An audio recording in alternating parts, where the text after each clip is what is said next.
자, 오늘 아둘람 기도회는 우리 세 번의 아둘람 기도회 중에 마지막 재정의 어려움을 당한 성도들을 위하여 그리고 우리가 함께 기도하는 기도회입니다. 오늘 주시는 성경 본문의 말씀을 먼저 읽겠습니다. 누가복음 6장 13절에서 15절 말씀입니다.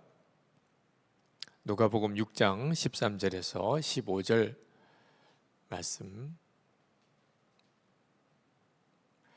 집 하인이 두 주인을 섬길 수 없나니 혹 이를 미워하고 저를 사랑하거나 혹 이를 중히 여기고 저를 경히 여길 것임이니라. 너희는 하나님과 재물을 겸하여 섬길 수 없느니라. 바리새인들은 돈을 좋아하는 자들이라. 이 모든 것을 듣고 비웃거늘 예수께서 이르시되 너희는 사람 앞에서 스스로 옳다 하는 자들이나 너희 마음을 하나님께서 아시나니 사람 중에 높임을 받는 그것은 하나님 앞에 미움을 받는 것이니라. 아멘. 코로나19로 인해서 재정의 어려움을 겪는 이들과 또 그런 사람들이 참 많아졌습니다만 꼭 코로나19 때문만은 아닌 것 같습니다.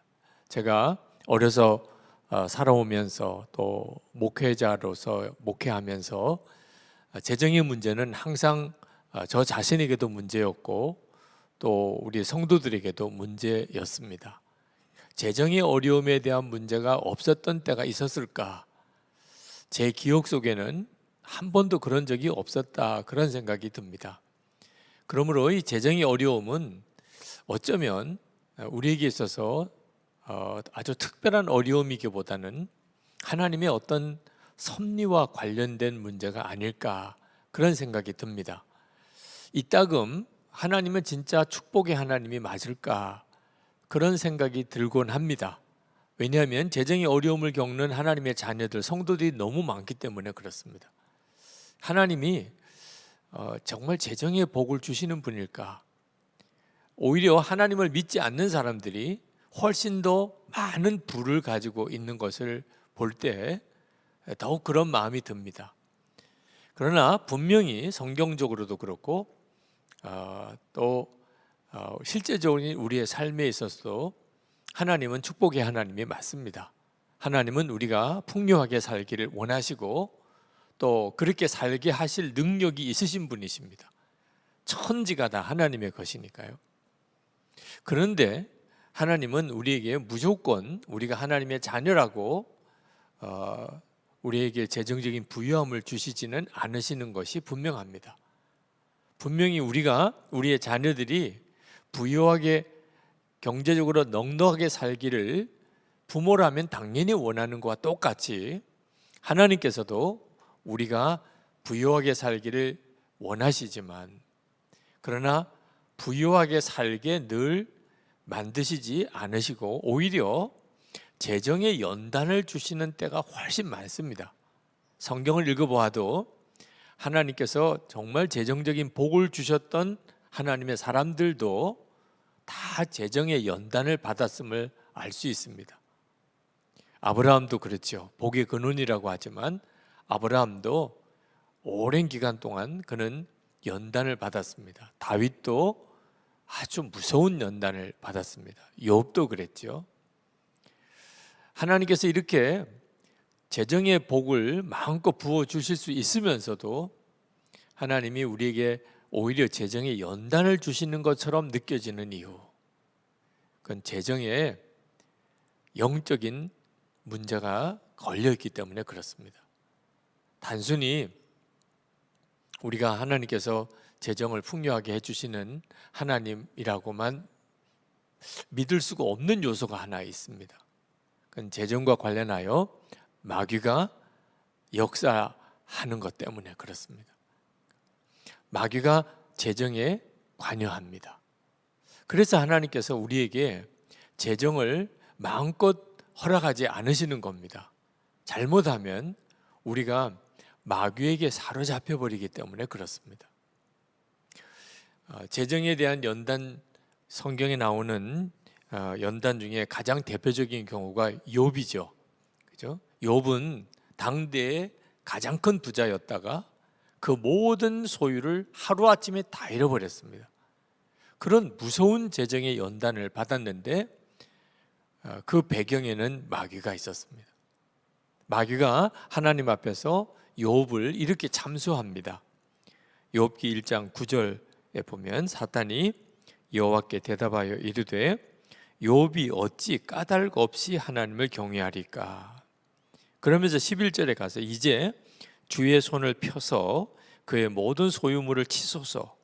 그리하시면 틀림없이 주를 향하여 욕하지 않겠나이까. 그러니까 욥에게 당한 이 재정의 무서운 연단은 사실은 그 배경에 마귀의 참소가 있었던 겁니다. 어떤 참소냐면 사람은 하나님이 잘해주시면 하나님을 믿고 하나님이 잘해주시지 않으시면 하나님 떠납니다. 그게 사람입니다. 이게 정말 무서운 참소죠. 그러나 솔직히 우리 스스로를 돌아보면 우리의 마음이 뜨끔할 정도로 전곡을 찌르는 이야기입니다. 마귀가 말합니다. 하나님 잘해줘 보세요. 그러면 잘 믿지요. 하나님 찬양도 하고 하나님께 충성도 하죠. 하나님 그 재정을 한번 거둬가 보십시오. 그러면 다 하나님 저주하고 떠나버립니다. 그러니까 여러분, 나는 신앙생활 잘하려고 했는데 그런데 이상하게 재정에 연단이 온다. 그러면 이제는 명심해야 합니다. 전에는 혹시 몰랐다 하더라도 이제는 상황을, 영적인 어떤 상황이 벌어지는지를 보아야 하는 거예요. 마귀가 너 이래도 하나님을 믿을 거니? 이렇게 말하는 상황입니다. 나는 하나님을 믿고 교회도 열심히 다니고 또 경건하게 살려고 애를 쓰는데 이 세상 마음대로 살고 온갖 죄 다 짓고 사는 사람이 더 경제적으로 더 풍요하고 나는 이렇게 가난에 찌달리고, 그럴 때 우리의 마음에 믿음의 시련이 오는 순간입니다. 이렇게 해도 하나님을 믿을 거냐? 바로 이 점 때문에 하나님께서 우리에게 무조건 재정적인 풍요를 주시지 않으시고 우리에게 재정의 연단이 오는 겁니다. 그래서 우리가 이 재정의 연단을 당할 때 재정의 문제에 있어서 하나님의 인도하심을 반드시 받아야 하는데 그 하나님의 인도하심이 세 가지가 있습니다. 재정적인 문제로 인해서 여러 가지로 마음에 부딪힘도 있고 또 지금 그 문제로 인한 어려움을 겪고 있으신 분, 하나님이 지금 이 상황에서 우리를 향한 인도하심이 세 가지가 있습니다. 그 첫 번째는 탐심을 버리라는 겁니다. 탐심은 재정에 있어서 하나님이 우리를 연단하실 가장 중요한 이유입니다. 이 탐심이 바로 마귀의 역사이기 때문에 우리가 재정을 사용할 때 이 돈에는 반드시 영적인 역사가 함께 온다는 것을 알아야 하는데 지금 여러분에게 마귀가 이 돈 문제를 가지고 역사했는지 안 했는지는 여러분 스스로가 자기를 속을 들여다보면 압니다. 그게 바로 돈에 대한 욕심입니다. 돈에 대한 욕심이 있다면 여러분 마음 안에 마귀가 무섭게 역사하고 있는 겁니다. 부자가 되고 싶은 사람, 여러분 정직하게 한번 여러분 스스로를 한번 마음을 살펴서 대답해 보세요. 부자가 되고 싶으십니까? 자, 그렇다면 그로 인해서 파멸과 멸망에 빠지게 된다. 디모데전서 6장 9절에 10절에 보면 부자가 되려는 사람은 파멸과 멸망에 빠지게 된다. 그러니까 부자가 되려는 마음 자체가 이제는 영적인 분별을 해야 합니다. 돈을 사랑하는, 여러분 돈 사랑하는 마음이 있습니까? 아마 있으실 겁니다. 근데 이 돈을 사랑하는 것을 전에는 그저 사람이면 다 돈 사랑하는 거지 뭐 돈 사랑하지 않는 사람 누가 있어 이렇게만 생각했었다고 한다면 이제는 정확한 영적인 상태를 보아야 됩니다. 돈을 사랑하는 것이 일만 악의 뿌리라는 거예요. 그러니까 이건 전적으로 마귀가 역사하는 겁니다. 탐심이 뭐냐? 골로새서 3장 5절에 곧 우상 숭배라. 다시 말해 마귀를 숭배하는 거라는 겁니다. 자, 이것이 돈과 관련된 영적인 역사이기 때문에 하나님께서 우리가 이 점에 대해서 준비되지 않은 상태에서 우리에게 재물을 마음껏 주실 수가 없는 겁니다. 만약에 마음에 탐심이 있는 사람, 부자 되고 싶은 사람, 돈을 사랑하는 마음이 있는 사람은 재물이 복이 아니고 독인 것입니다.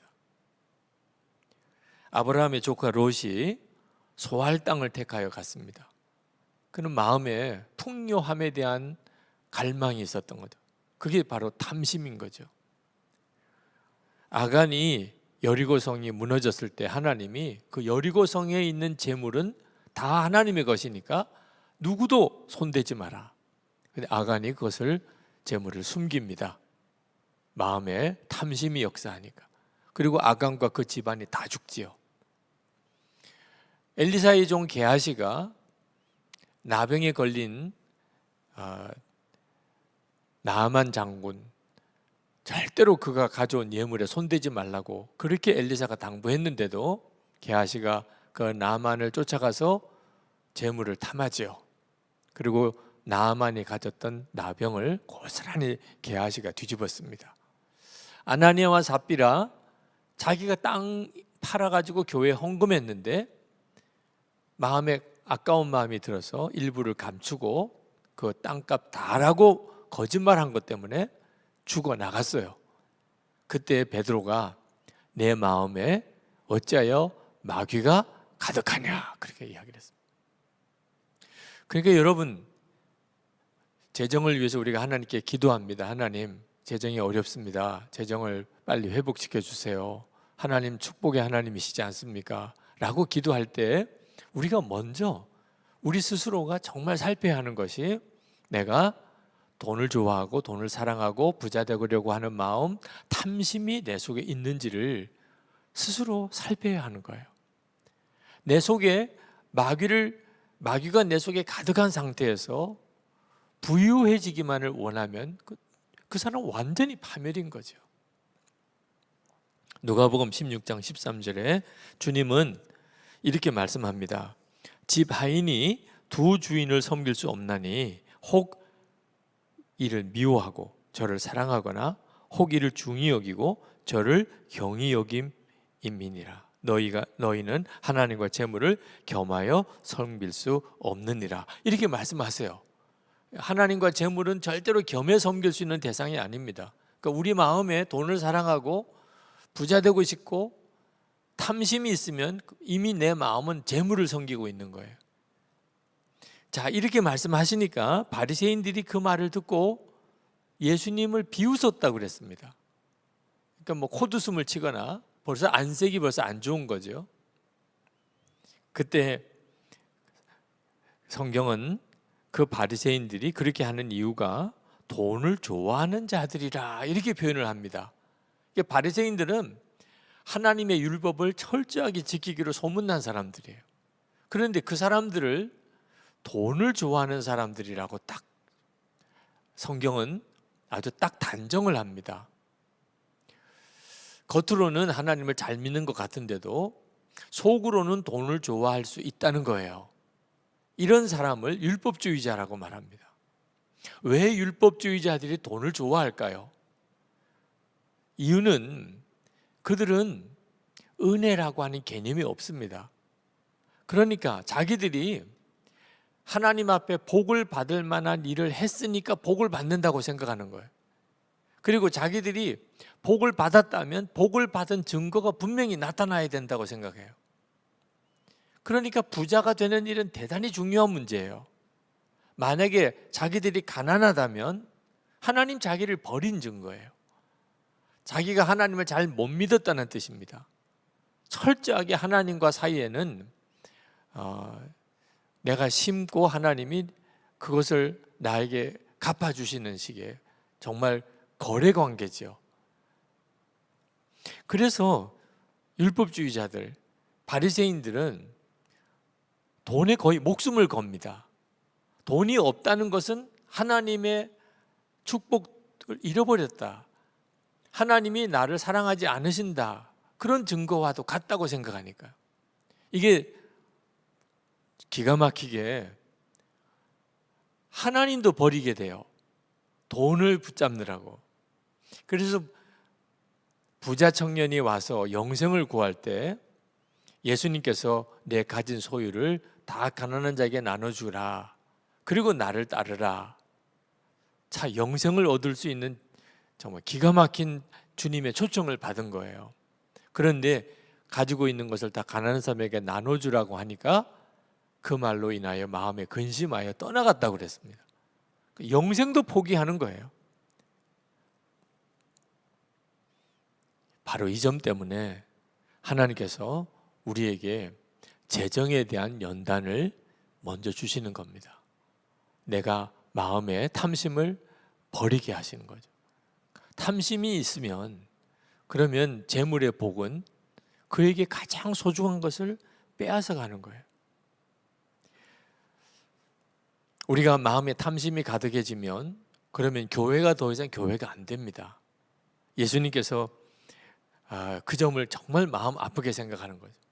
야고보 사도가 야고보서 2장 2절부터 이렇게 말씀합니다. 만일 너희 회당에 금가락지를 끼고 아름다운 옷을 입은 사람이 들어오고 또 남루한 옷을 입은 가난한 사람이 들어올 때에 너희가 아름다운 옷을 입은 자를 눈여겨보고 말하되 여기 좋은 자리에 앉으소서 하고 가난한 자에게 말하되 너는 거기 서 있든지 내 발등상 아래 앉으라 하면 너희끼리 서로 차별하며 악한 생각으로 판단하는 자가 되는 것이 아니냐. 자, 이것이 바로 그때 당시에 그 교회 공동체, 야고보 사도가 당시의 교회 공동체에게 하는 이야기예요. 부자가 들어오면 대접받아요. 아, 우리 교회에 부자가 왔구나. 아, 사람들이 다 좋아해요. 오면 다 장석에 앉혀요. 가난한 사람이 들어와요. 거들떠 보지도 않아요. 내 저 밑에 가서 있든지 말든지 서 있든지 앉든지 관심도 기울이지 않아요. 그때 당시에 초대교회 회당에 이런 문제가 생겼다는 거예요. 왜 이런 문제가 생긴 거죠? 세상 기준이 성도들의 마음에도 들어온 거예요. 모든 것을 다 그 사람이 가지고 있는 소유가 많고 적음에 따라서 판단하는 거죠. 이것을 악한 생각이라고 그렇게 말했는데 그게 바로 탐심인 겁니다. 그러면 교회 공동체가 더 이상 교회 공동체가 되지 않아요. 자, 요즘 우리 한국 교회 가지고 있는 심각한 문제예요. 교회 성도들 안에 세상에서 가지고 있는 그 사람의 어떤 부에 따라서 그 사람을 대하는 태도가 달라진. 우리 교회 공동체는 그 점에 대해서 다 극복이 되었나요? 하나님은 어떠실까요? 하나님은 정반대로 오히려 가난한 자를 택하신다고 말합니다. 그 이어서 야고보서 2장 5절부터 제가 읽어보겠습니다. 내 사랑하는 형제들아 들을지어다. 하나님이 세상에서 가난한 자를 택하사 믿음에 부유하게 하시고 또 자기를 사랑하는 자들에게 약속하신 나라를 상속으로 받게 하지 아니하셨느냐. 너희는 도리어 가난한 자를 업신여겼도다. 부자는 너희를 억압하며 법정으로 끌고 가지 아니하느냐.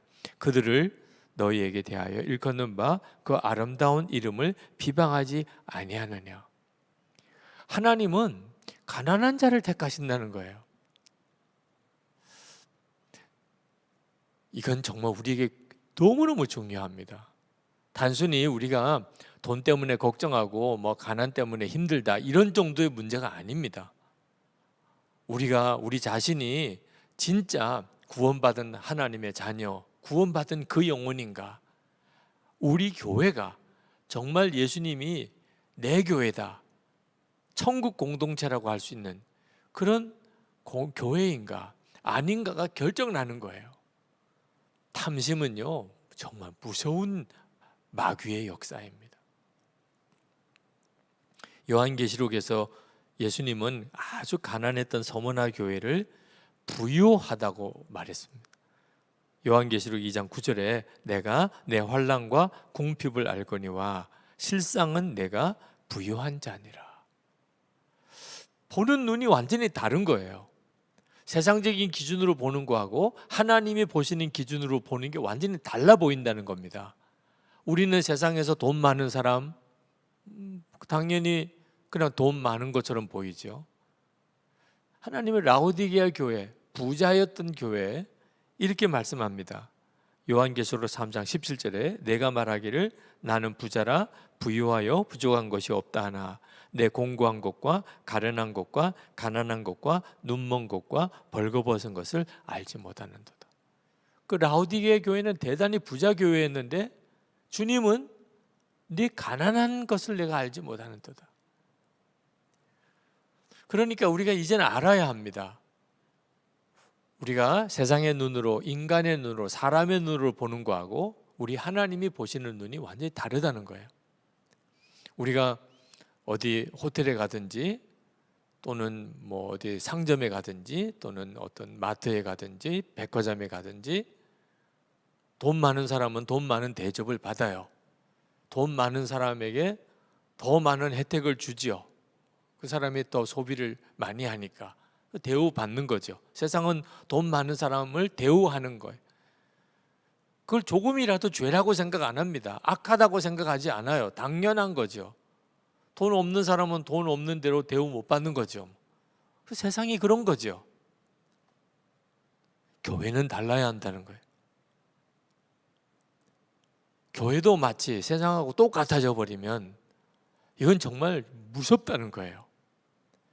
그런 점에서 우리 자신 안에 과연 세상적인 기준으로 돈 많은 사람, 가난한 사람을 보는 그 기준이 내 속에는 완전히 바뀌었나?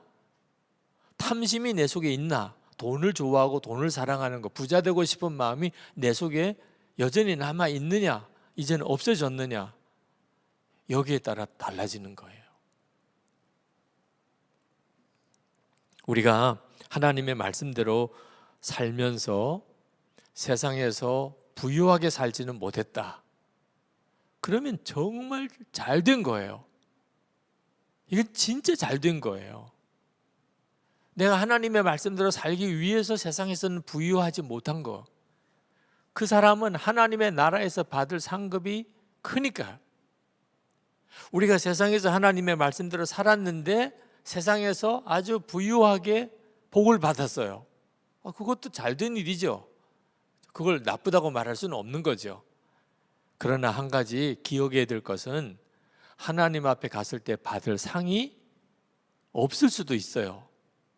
왜? 하나님 말씀대로 살았던 것에 대한 상을 세상에서 다 받았으니까. 아주 짧게 사는 100년도 못 사는 세상에서 받아버렸어요, 상을. 하나님 앞에 갔을 때 더 받을 수 없을 수도 있어요. 하나님의 말씀대로 살지 못했어요. 왜? 이 땅에서 부유하게 살고 싶어서. 이건 진짜 끔찍한 일인 거예요. 이건 정말 울고 통곡할 일인 겁니다.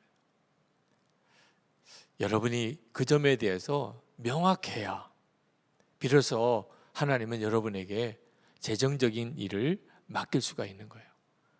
결국은 탐심이 하나님이 나를 마음껏 재정적인 복을 주실 수 없도록 막는 역할을 하고 있는 겁니다. 미국의 유명한 척 스미스 목사님의 일화입니다. 그분이 처음 교회를 개척하시고 예배당을 하나 마련하고 싶었는데 개척교회 당시니까 참 어려웠죠. 근데 그 주변에 꼭 이제 소유하고 싶은 땅이 하나 생겼습니다. 그래서 저 땅에 예배당을 지으면 좋겠다. 그런데 그 땅이 이제 매물로 나왔는데 어느 부자가 그 척 스미스 목사님에게 와서 자기가 100만 불을 헌금을 할 테니까 목사님 이것을 계약금으로 해서 그 땅을 구입하십시오. 그렇게 제안을 해 온 거예요. 그 척 스미스 목사님 당시 때 100만 불이면 엄청난 돈입니다. 뭐 지금도 큰 돈이긴 합니다만. 근데 척스미스 목사님이 그때 무슨 생각이 들었냐면 내가 이 땅을 하나님께 달라고 기도하지를 않았다는 거예요. 그 매물이 나온 거 소식은 들었는데 하나님이 이 땅을 우리에게 주십시오. 그렇게 기도를 하지 않고 그 부자가 그런 엄청난 제안을 해온 겁니다. 그래서 잠깐만 우리 하나님께 기도한 다음에 제가 답을 드리겠습니다. 그렇게 이야기를 했어요. 그리고 하나님께 기도를 했습니다. 근데 하나님께 기도하는데 자꾸 마음에 그 부자가 헌금하겠다고 하는 것을 받으면 안 된다, 그런 생각이 자꾸 들더래요. 왜냐하면 이게 진짜 하나님이 역사하신 걸까? 아니면 그 부자가 개인적으로 그저 호의를 가지고 한 일에 불과한 걸까?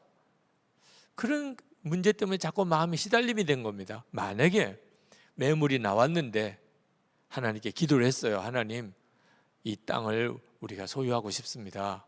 우리에게 이 땅을 소유할 길을 열어주세요.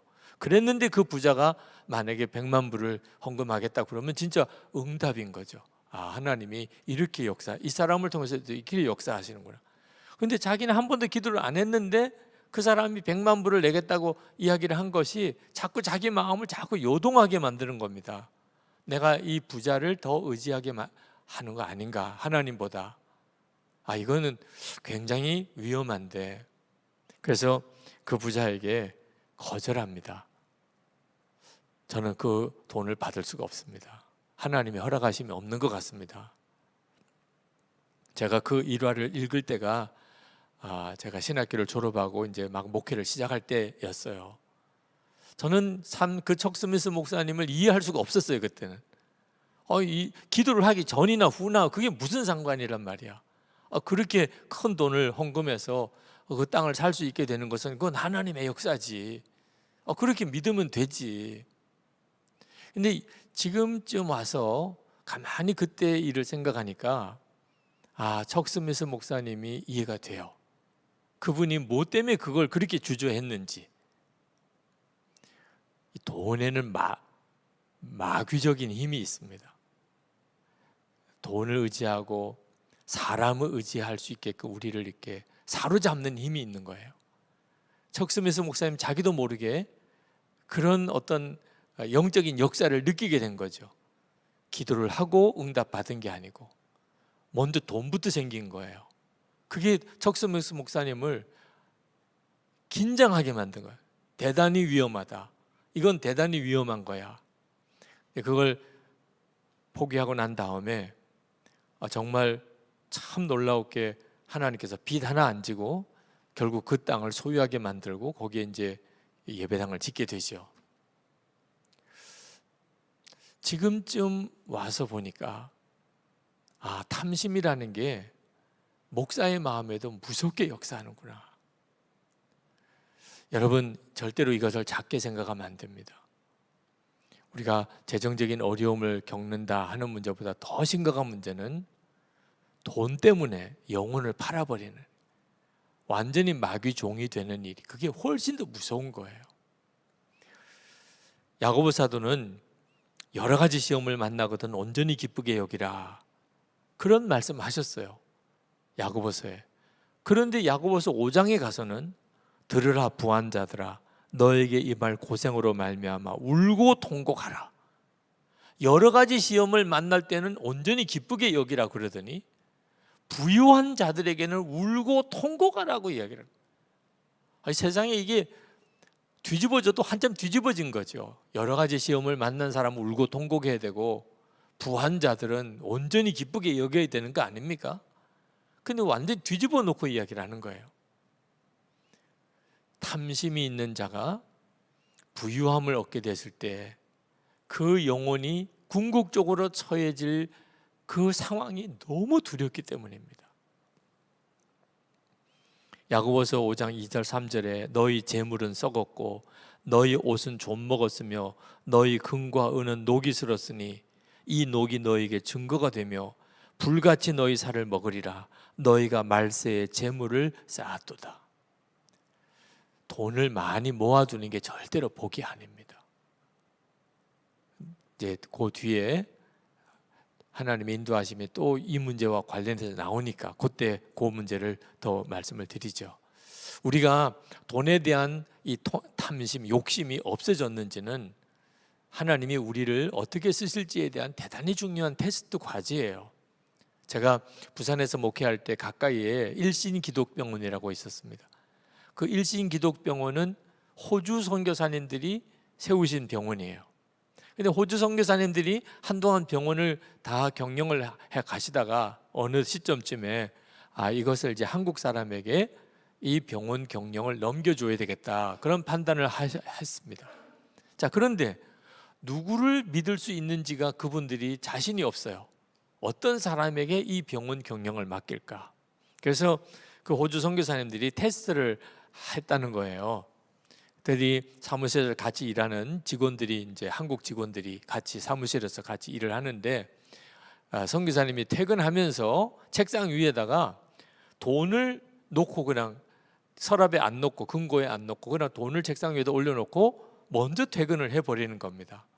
그러면 이제 남아있는 한국 직원들이 뒷마무리를 하고 문 단속을 하고 나가는 거죠. 자, 그 돈, 선교사님 책상 위에 있는 그 돈, 그 다음 날 어떻게 됐을까? 선교사님이 이제 출근해서 보는 거예요. 그 한국 직원이 그 돈을 어떻게 했는지. 그런 테스트를 거쳐서 돈에 대하여 일절정직한 사람, 마음에 돈에 대한 탐심을, 사람은 누구나 마귀의 충동을 받지만 그것을 능히 이겨낼 수 있는 사람이 누군지, 그래서 그 병원 경영을 맡길 한국 스텝을, 직원을 선택했노라 한 이야기를 그 병원에 가서 들었어요. 지금도 똑같이 하나님이 하십니다. 우리에게 때때로 재정의 테스트가 와요. 이 돈을 어떻게 사용하는가 하나님은 아십니다. 여러분, 이 일을 항상 명심해야 합니다. 두 번째로 하나님이 우리를 인도하시는 것이 염려하지 말라는 거예요. 염려하지 마라. 여러분, 사람은 누구나 다 살아가면서 마음에 크고 작은 염려거리가 있습니다. 사람이니까요. 그런데 하나님은 염려하지 말라고 계속 성경을 말씀하세요. 염려는 이 자체가 또 하나의 무서운 악한 영의 역사입니다. 누가복음 21장 34절에 보면 너희는 스스로 조심하라. 그렇지 않으면 방탕함과 술 취함과 생활의 염려로 마음이 둔하여지고 뜻밖의 그날이 덕과 같이 너에게 임하리라. 염려도요, 무서운 악한 영의 역사예요. 사실 염려가 마음에 있으면 하나님의 일 못합니다. 하나님 말씀에 순종 못합니다. 염려 때문에 주의 일 할 마음의 여력이 없어집니다.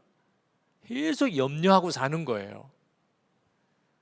그 일은 자연스러운 일이 아닙니다. 영적으로 내가 심각하게 문제가 생겼다는 뜻입니다. 무슨 문제가 생긴 거죠? 하나님이 아버지라는 사실을 믿지 못하고 있는 거예요. 그러니까 마음에 염려가 되는 겁니다.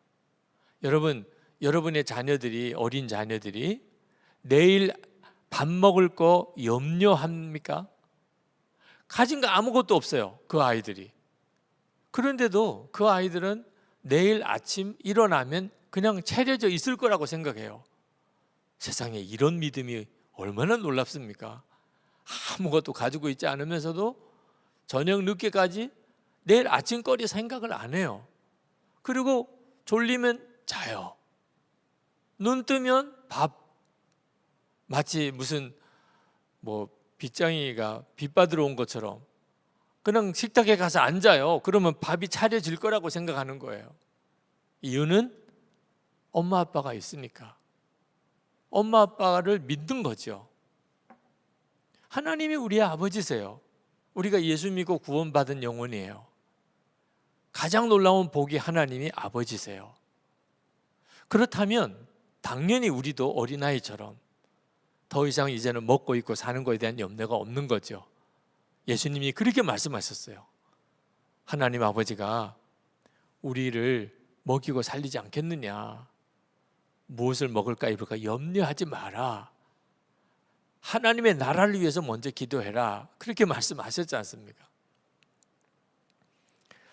우리가 하나님이 아버지이신데 그렇게 믿으면서도 계속해서 돈 하고 염려하는 것을 정말 조심해야 돼요. 우리 자신도 영혼이 망가지는 거지만 자녀들을 생각해야 돼요. 예수 잘 믿는다고 하는 부모를 보면서 계속 입으로는 염려하고 돈 걱정하는 것, 아이들이 어떻게 해석해야 되나요? 아이들에게 하나님 믿어도 소용없다고 아주 웅변하는 것과 똑같아요. 그렇게 교회 열심히 다니고 하나님을 아버지라고 부르고 그렇게 믿으면서도 계속 먹고 있고 사는 걱정하고 산다면 자녀들에게 더 이상 예수 믿을 필요가 없다. 예수 믿어봐도 실제로 아무 도움도, 그렇게 말하는 거랑 똑같다니까요. 남의 이야기 할 것도 아니죠. 저희 딸이 중학교 들어갔을 때 학교에서 선생님이 면접을 했대요. 그러면서 물었대요. 너 기도 제목 한 3가지가 있으면 말해봐라. 기도 제목들을 서로 내는 시간이었나 봅니다. 제일 첫 번째 기도 제목이 뭔가? 우리 교회 빚 다 갚아주세요. 참 담임 목사 딸답지요. 제가 이 교회 부임해 와서 교회 엄청난 재정적인 부채 때문에, 건축비 부채 상환 때문에 참 힘들고 어려웠던 때였습니다. 제가 그 이야기를 그 선생님으로부터 전해 듣고 마음이 참 아프더라고. 어떻게 해서든지 하여튼 결국은 저희 딸의 마음속에 한없는 돈 걱정을 심어줘.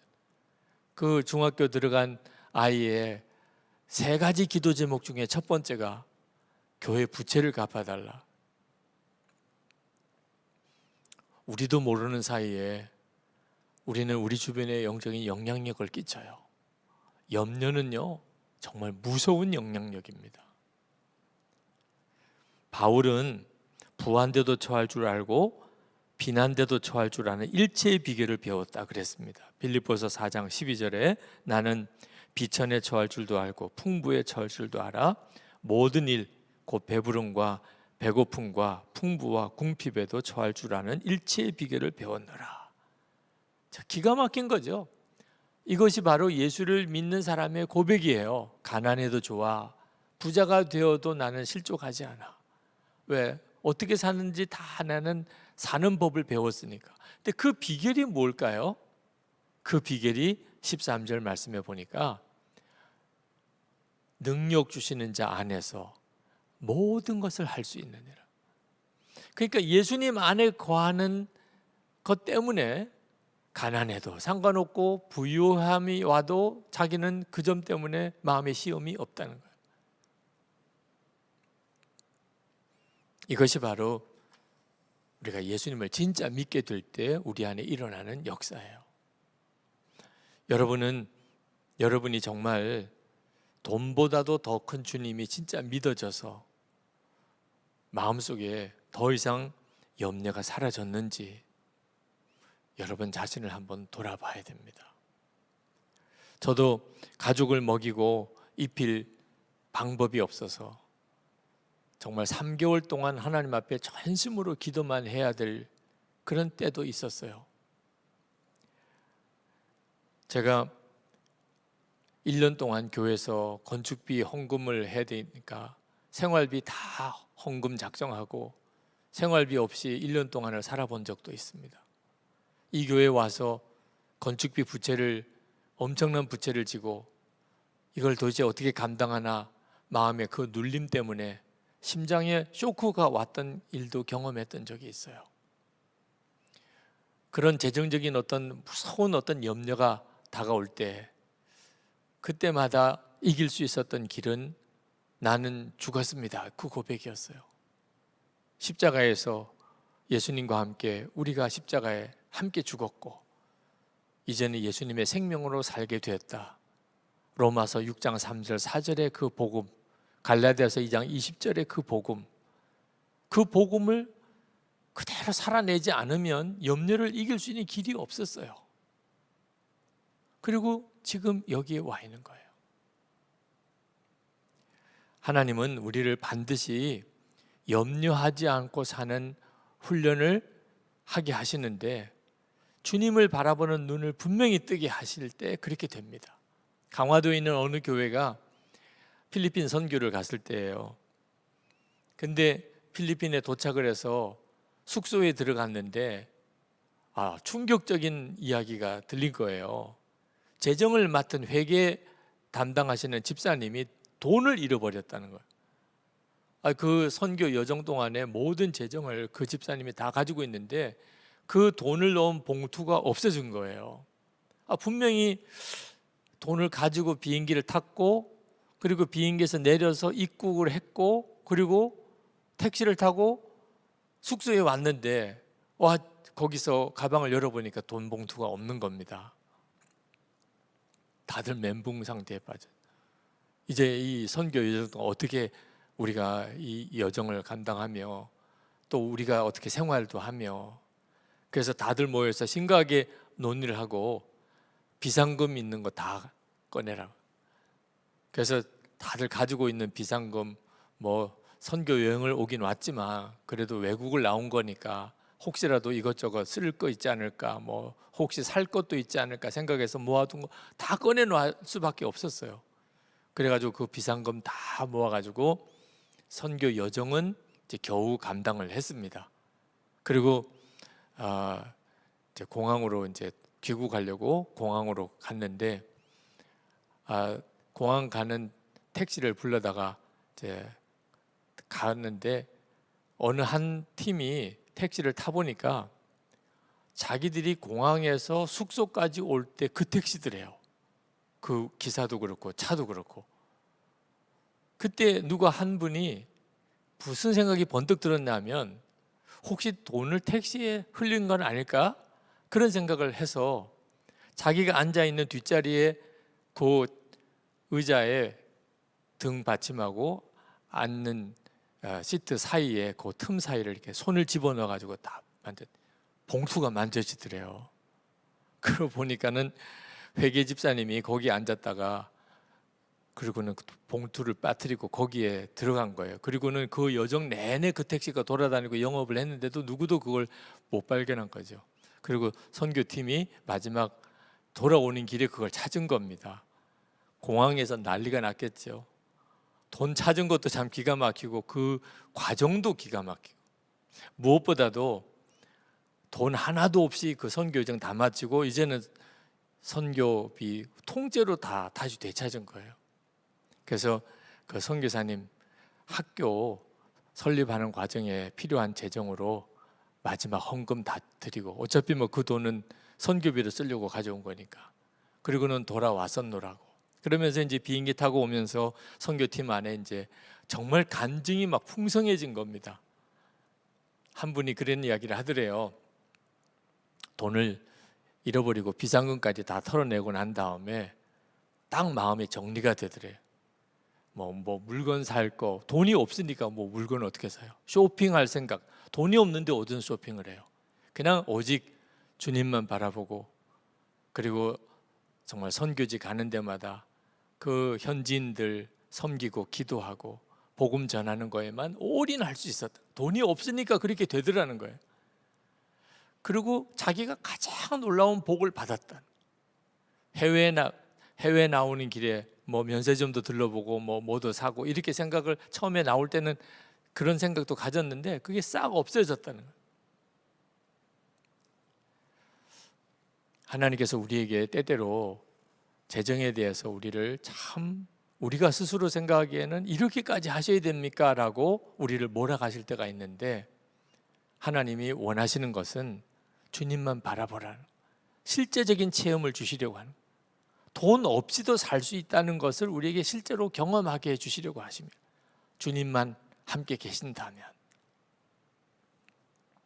끝으로 세 번째 하나님의 인도하심은 주라는 거예요. 주라는 거. 하나님께서는 우리에게 먼저 받으려고 하지 말고 먼저 주라고 하시는 거예요. 누가복음 16장 38절에 주라 그리하면 너에게 줄 것이니 곧 후이 되어 누르고 흔들어 넘치도록 하여 너에게 안겨주리라. 너희가 헤아리는 그 헤아림으로 너희도 헤아림을 도로 받을 것이니라.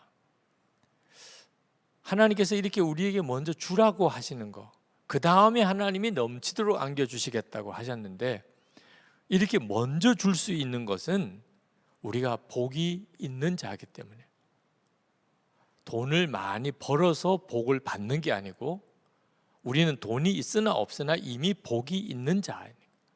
복이 있는 자의 특징은요, 주는 거예요. 복도 없는 사람이 움켜쥐는 겁니다. 그러니까 어떤 사람이 많은 사람에게 이렇게 나눠줘요. 그 사람은 참 풍성한 사람인 거죠. 어떤 사람은 많이 가지고 있는 것 같은데도 계속 움켜줘요. 참 불쌍한 사람인 거죠, 영적으로. 우리가 하나님의 자녀가 되었다면 당연히 우리는 정말 복 있는 자죠. 그러니까 우리는 주는 자의 복을 받았다는 거예요. 이 점을 항상 명심하라는 겁니다. 그리고 그 복은 이 세상에 쌓여져 있는 게 아니고 하늘에 쌓여져 있는 거라는 거예요. 마태복음 6장 22절, 주님은 마태복음 6장 19절에서 21절까지 보물을 하늘에 쌓으라 이런 말씀을 하세요. 보물을 하늘에 쌓으라.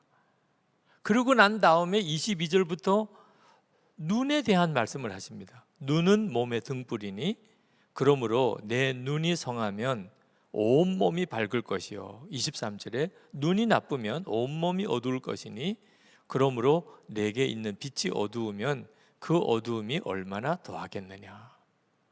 자, 재물을 하늘에 쌓으라고 하고는 그 다음에 눈이 밝고 어두운 것에 대한 말씀을 하세요. 그 말은 눈이 뜨여야 한다는 겁니다. 하늘이 있다는 것에 대해서 듣기만 하지 말고 실제로 하늘이 있음을 보는 눈이 뜨인 사람이어야 비로소 주는 것이 얼마나 복 있는가를 알게 된다는 거예요. 우리 눈이 어두워졌다고 말하죠. 돈에 눈이 어두워졌다. 대부분 사람들이 그렇게 삽니다. 지금 돈에 눈이 어두워져서 하늘이 있는 걸 몰라요. 그래서 어떻든지 이 세상에서 돈을 쌓아두려고 해요. 그래서 완전히 마귀의 종로로 가는 겁니다. 돈이 없어서 힘든 것도 사실이에요. 돈 없으면 정말 힘들죠. 그럼 돈 많으면 괜찮을까요? 돈 많으면 더 어렵습니다. 나는 어려워도 좋으니까 돈이라도 한번 많아져 보면 좋겠어. 하나님이 그럴 기회를 주실지도 몰라요. 근데 실제로 정말 돈이 많아서 사람이 안 되는, 완전히 이성을 잃어버린 사람들 얼마나 많은지 몰라요. 돈 때문에 건강 잃어버린 사람, 제정신 아닌 거죠. 돈하고 건강하고 비교가 됩니까? 그런데 돈 때문에 건강 잃어버려요. 돈 때문에 가정 다 망치는 사람 실제로 얼마나 많습니까? 돈 때문에 친구 잃어버려요. 돈 때문에 믿음 잃어버려요. 돈 때문에 영생 잃어버려요. 돈은 많아도 엄청나게 문제가 돼요. 눈이 안 열리니까. 그러니까 그렇게 사는 거죠. 예수님이 부자 청년에게 가진 거 다 가난한 자에게 나눠주라 하면서 하늘에 보화가 있으리라. 마가복음 10장 21절에 그리하면 하늘에서 보화가 내게 있으리라. 근데 그 부자 청년은 눈이 안 열릴린가? 하늘에 보화가 있다는 말을 듣기는 해도 그게 자기에게는 실제가 아니니까 결국은 근심하며 떠나가게 됩니다. 그러니까 눈이 뜨이지 않은 사람은 세상 없는 하나님의 나라에 대해서 하늘에 대한 말씀을 들어도 그는 복 있게 못 살아요. 지금 현재 여러분이 어떤 처지에 있든지 여러분이 살 길은 더 받는 게 아니고 주는 것이라는 것을 꼭 명심해야 됩니다. 하나님께서 여러분에게 마음껏 부으실 수 있도록 살 수 있는 길이 뭐죠? 달라고 기도하는 겁니까? 주님의 말씀에 의하면 먼저 주라. 그러면 내가 누르고 흔들어 넘치도록 하여 너에게 안겨주리라. 근데 이 복은요, 궁극적으로는 하늘에 쌓여지는 거라는 거예요. 우리 교회 세 가지 믿음의 실험, 제가 처음 이 교회에 부임할 때 했던 믿음의 실험 세 가지가 있는데, 하나는 예수님이 정말 우리와 함께 계시다는 것을 믿음으로 실험하는, 두 번째는 성령님은 우리를 언제나 하나 되게 만드신다는 믿음의 실험을 해보자. 세 번째가 힘을 다하여 주자. 재정에 있어서 하나님 말씀을 한번 실험해보자. 주라고 했으니 주자. 그러면 하나님이 우리를 채워주실 것입니다. 지난 18년 동안 제가 선한목자교회 목회하면서 저에게 있어서는 거의 사명과 같이 했던 일이, 우리 교회의 재정이 허락하는 한 하여튼 주는 대로 주자. 때때로는 교우들의 오해도 많이 받았습니다. 교회 건축비 부채가 많다고 하는데 어떻게 교회 담임 목사는 저렇게 주려고만 하냐, 그거 조금 아껴서 건축비 부채라도 빨리 좀 상환하지. 제 머릿속에 우리가 아껴서 상환할 정도였다면 아마 저도 그랬을지 몰라요. 재정을 조금씩 아껴서 그거 가지고 갚을 수 있겠구나, 이렇게 계산이 나왔다면 저는 아마 그랬을지 모르겠어요. 근데 우리 교회 재정을 아껴가지고 갚을 수 있는 범위가 비교가 안 되게 커요. 교회 부채가. 그때 제 마음에 참 오기 같은 믿음이 생기는 겁니다. 하나님, 계속 흘려보내겠습니다. 재정의 믿음의 실험을 하겠습니다. 그리고 말씀하신 대로 누르고 흔들어 넘치도록 해서 안겨주시는지 제가 실험해 보겠습니다. 그리고 지난 18년을 온 거예요. 지금 저희 교회의 형편을 가만히 돌아보면 말씀이 맞구나. 여러분, 이 점에 대한 하나님의 인도하심을 받아야 돼요. 2020년 아마 역사에 남을 어려운 해입니다. 그런데 올해 우리 교회 재정에 아주 특별한 현상이 하나 생긴 것이, 제가 이 교회에 부임해 온 이래 가장 많이 도운 해예요. 외부로 우리 교회 재정이 흘려나간 것이 예년과 비교가 안 되게 엄청나게 많아요. 저는 그 과정을 1년 내내 지켜보면서 이건 정말 너무나 놀라운 일이라. 우리 교우들 중에 구제헌금 어려움을 당한 사람의 소식을 들으면서 자기도 어렵지만 계속 구제헌금을 이렇게 작정하고 흘려보내는 분들을 이렇게 봅니다.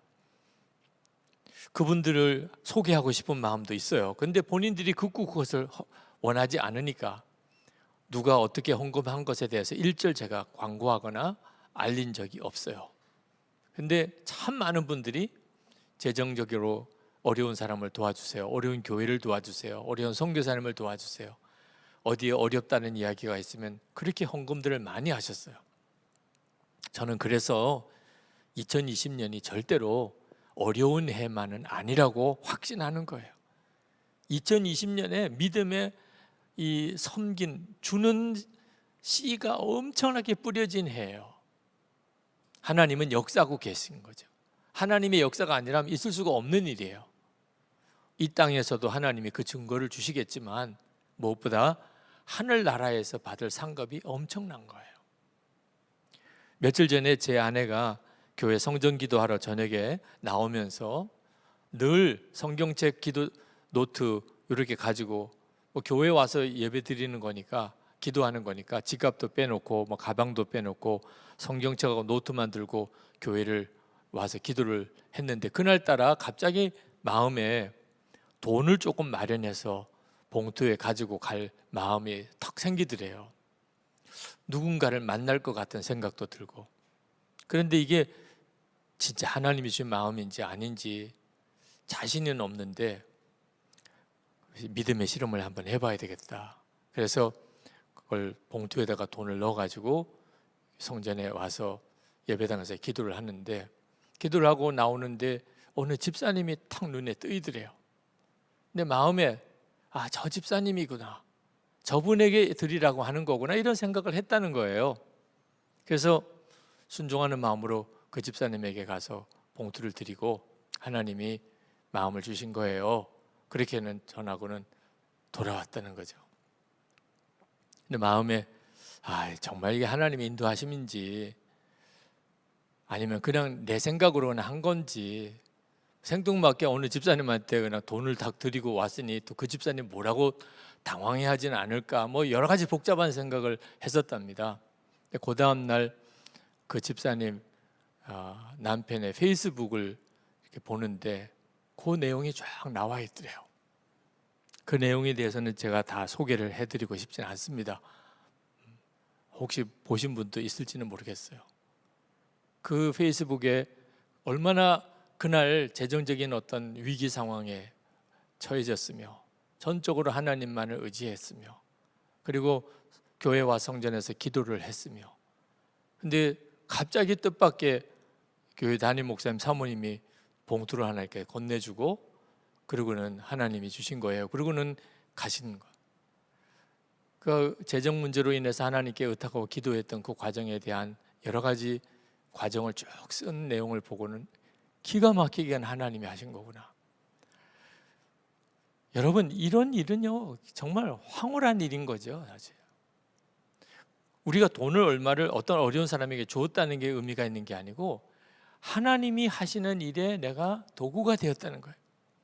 하나님이 역사하심에 어떤 내가 생생한 그 현장의 증인 속에 있었다는 거예요. 그 과정에서 하나님이 우리를 쓰시는 게 주는 거예요. 하나님이 어떤 사람에게 주려고 할 때 나를 통하여 그 사람에게 주는 방식으로 하나님이 역사하시는 거죠. 그렇게 쓰임을 받는 게 최고인 거예요. 저는 재물의 복이 이 은혜의 통로, 복의 통로라는 사실에 대해서 참 늦게 깨달았어요. 저는 재물의 복이 돈을 많이 가지는 것인 줄 알았어요. 다른 사람보다 훨씬 더 많은 부를 축적하는. 아니에요. 성경이 말하는 재물의 복은요 통로가 되는 거예요. 통로가. 돈은 엄청나게 많이 만져봐요. 근데 실제로 가진 건 없어요. 왜? 자기 게 아니니까. 다 나는 통로가 돼서 다른 사람에게 흘려 보내준 거예요. 그게 바로 우리가 받는 재물의 복이에요. 그러니까 우리에게 있어서 매우 중요한 문제는 얼마나 많이 도왔느냐는 것도 중요하지만 얼마나 많이 남았느냐 하는 거예요. 얼마나 많이 남은 게 문제예요. 남은 게. 이 점에 대해서 여러분들이 분명히 깨달으셔야 돼요. 그러면 하나님이 여러분들을 정말 마음껏 쓰시기 시작해요. 그렇게 쓸 수 있는 사람이 적은 거예요. 지금 현재 내 처지가 어려운 처지라도 통로 역할을 얼마든지 할 수 있어요. 정말 빵 하나 잘해서 다른 사람에게, 없는 사람에게 나눠줄 수 있는 거죠. 누구에게도 줄 수 없을 만큼 아무것도 가지고 있지 않은 사람은 없어요. 또 누구로부터 도움을 받을 필요도 없을 만큼 완벽하게 다 가진 사람도 없어요. 우리가 하나님 앞에 정말 믿고 기도해야 될 축복은요, 하나님 나를 통로로 써주세요. 하나님으로부터 부어지는 은혜가 나를 통하여 주변에 있는 어려운 사람들, 많은 사람에게 흘러가게 해주세요. 저는 이것이 재정의 어려움을 만났을 때 그 재정의 어려움에서 우리가 일어날 수 있는 가장 복된 기도라고 믿습니다. 저는 선한목자교회 성도들, 오늘 이렇게 온라인 집회로 아들라인 기도회에 오신 재정으로 인해서 눈물 뿌려 기도하는 성도 여러분들이 하나님의 인도함을 정확하게 받을 수 있게 되기를 바랍니다. 절대로 탐심의 종이 되지 마십시오. 이 마귀입니다. 돈을 좋아하고 돈을 사랑하고 부자 되려고 하는 마음, 그건 완전히 마귀를 품고 있는 거예요. 이건 정말 예수님의 이름으로 단호하게 대적하여 내쫓아야 합니다. 두 번째, 절대 염려하지 마십시오. 하나님의 아버지이신 것을 진짜 믿으세요. 24시간 주님을 바라보려고 하는 거 그 까닭입니다. 그리고 주는 것이 그게 진짜 복인 것을 정말 믿으세요. 은혜의 통로가 되는 것이 최고의 축복입니다. 영적인 눈이 뜨이고 나면 한 번쯤은 이 재정의 고비를 넘기는 체험이 필요합니다. 그 다음엔 영적인 자유함이 와요. 재정에 대한 자유함이. 지금 여러분들이 바로 그 고비를 넘어가는 순간인지 모릅니다. 주님을 더욱 바라보시고 더 믿음으로 나가보세요. 주님께 진짜 맡기고 그리고 지금 있는 형편에서 나누려고 애를 써보세요. 그리고 하나님의 약속이 진짜 사실인지를 여러분이 실제로 체험하게 되기를 바랍니다. 다 복의 통로가 되시기를 축복합니다.